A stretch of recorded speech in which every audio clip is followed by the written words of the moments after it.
नमस्कार दोस्तों।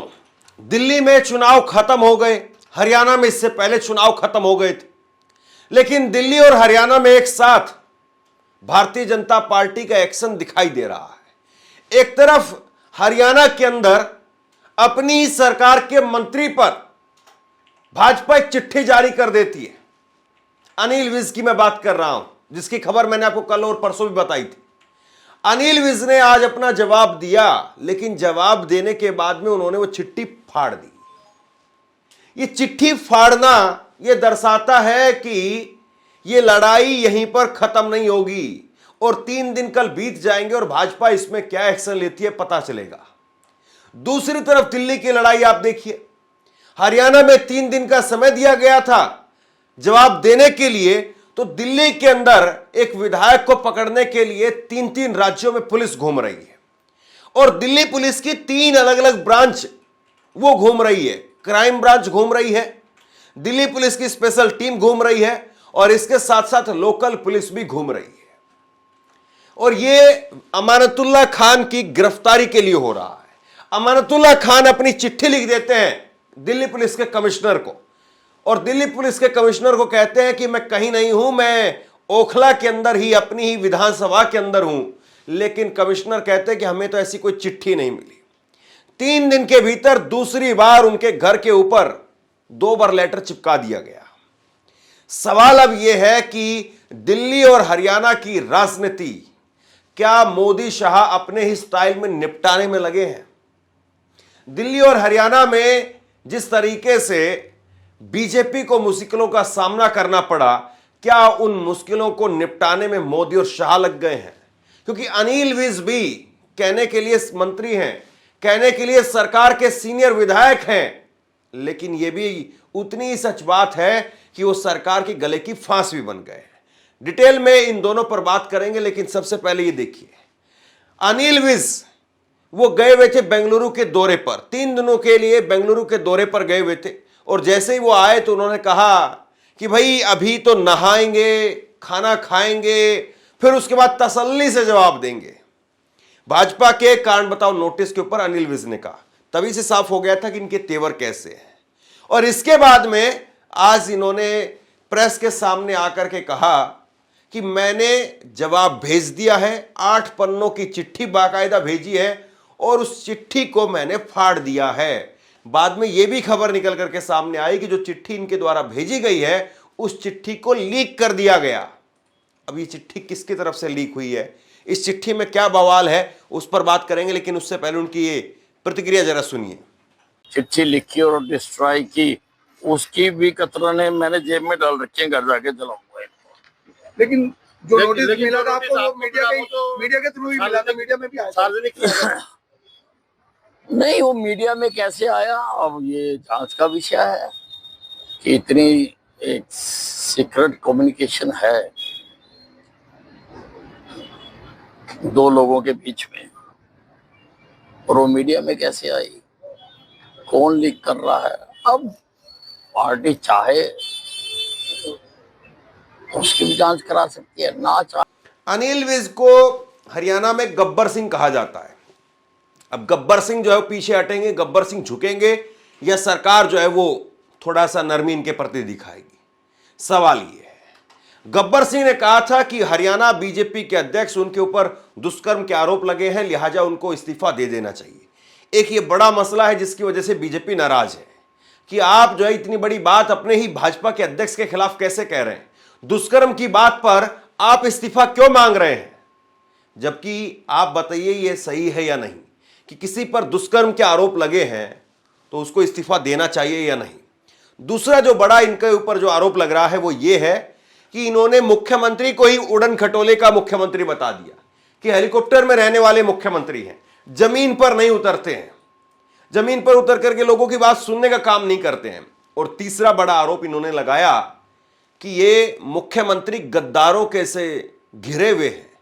मुख्यमंत्री नायब सिंह सैनी वो उन लोगों के साथ में दोस्ती रखते हैं जिन्होंने इनको हरवाने का काम किया, यानी गद्दार एक तरीके से करार दे रहे हैं वो। तो 3 बड़ी चीजें, और उसके बाद में इनकी कुर्सी पर खतरा मंडराने लगा।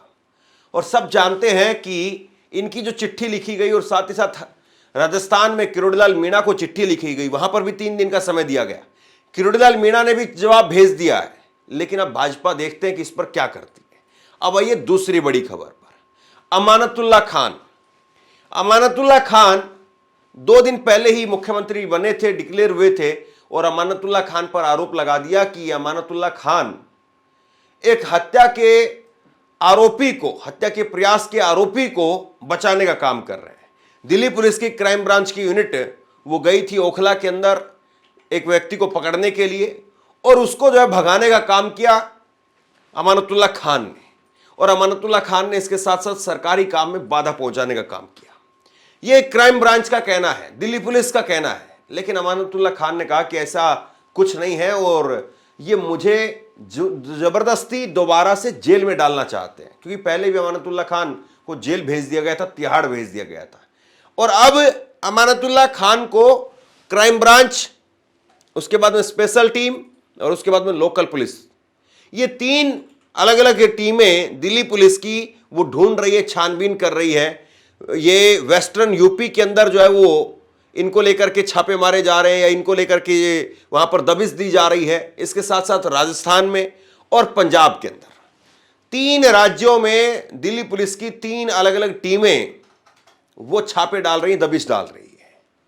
अमानतुल्लाह खान पर यह भी कहा जा रहा है कि उन्होंने सरकारी अफसरों को, पुलिस के अधिकारियों को डराया धमकाया। आज तक पर एक खबर चल रही है कि अमानतुल्लाह ने कहा कि मैं तुम्हारी वर्दी उतरवा दूंगा, मेरे ऊपर एक और केस लगने से कोई फर्क नहीं पड़ता है, तुम्हारा यही काम करवा दूंगा, मतलब तुमको खत्म करवा दूंगा और कोई गवाह भी नहीं मिलेगा। अब इस तरह की बात क्या अमानतुल्लाह खान कहेंगे, या इस तरह की बातें जो है बनाई गई हैं?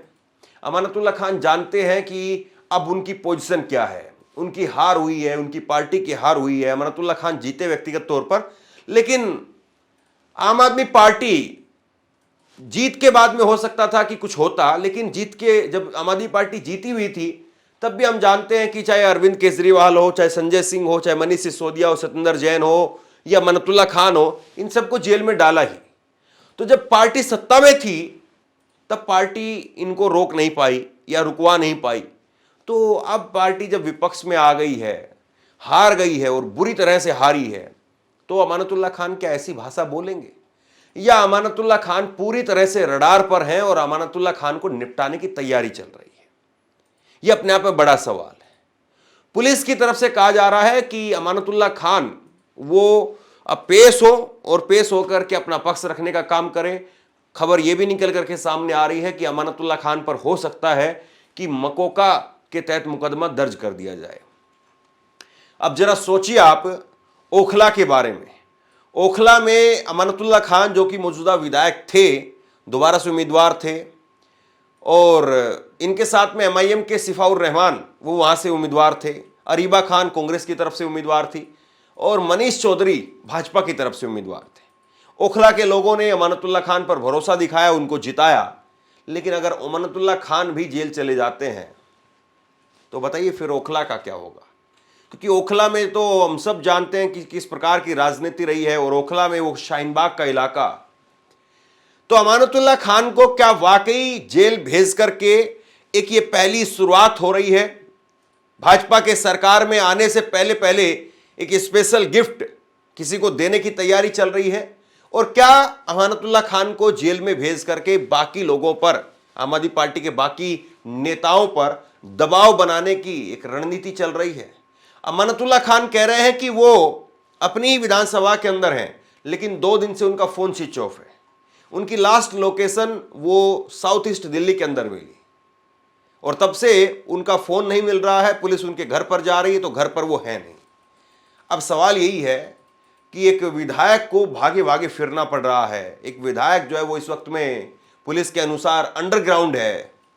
तो क्या वाकई एक बार फिर से शपथ लेते ही यहां पर एक के बाद एक विधायकों को जेल यात्रा होते हुए हम देखेंगे जैसे पहले हुआ है? और अब ये जेल यात्रा होगी तो क्या उसके बाद में आम आदमी पार्टी यहां पर बची रहेगी, या आम आदमी पार्टी को पूरी तरह से निस्तेनाबूद करने की तैयारी चल रही है? और क्या दिल्ली के अंदर जो कार्रवाई हो रही है इसके जरिए पंजाब के अंदर कोई मैसेज दिया जा रहा है? क्या दिल्ली के बाद में पंजाब में ऑपरेशन स्टार्ट हो जाएगा? ये अपने आप में बहुत सारे सवाल हैं। मोदी और शाह किस तरह की राजनीति करते हैं और मोदी और शाह की राजनीति आने वाले दिनों में क्या कुछ रुख दिखाती है, ये बड़ा इंटरेस्टिंग रहेगा।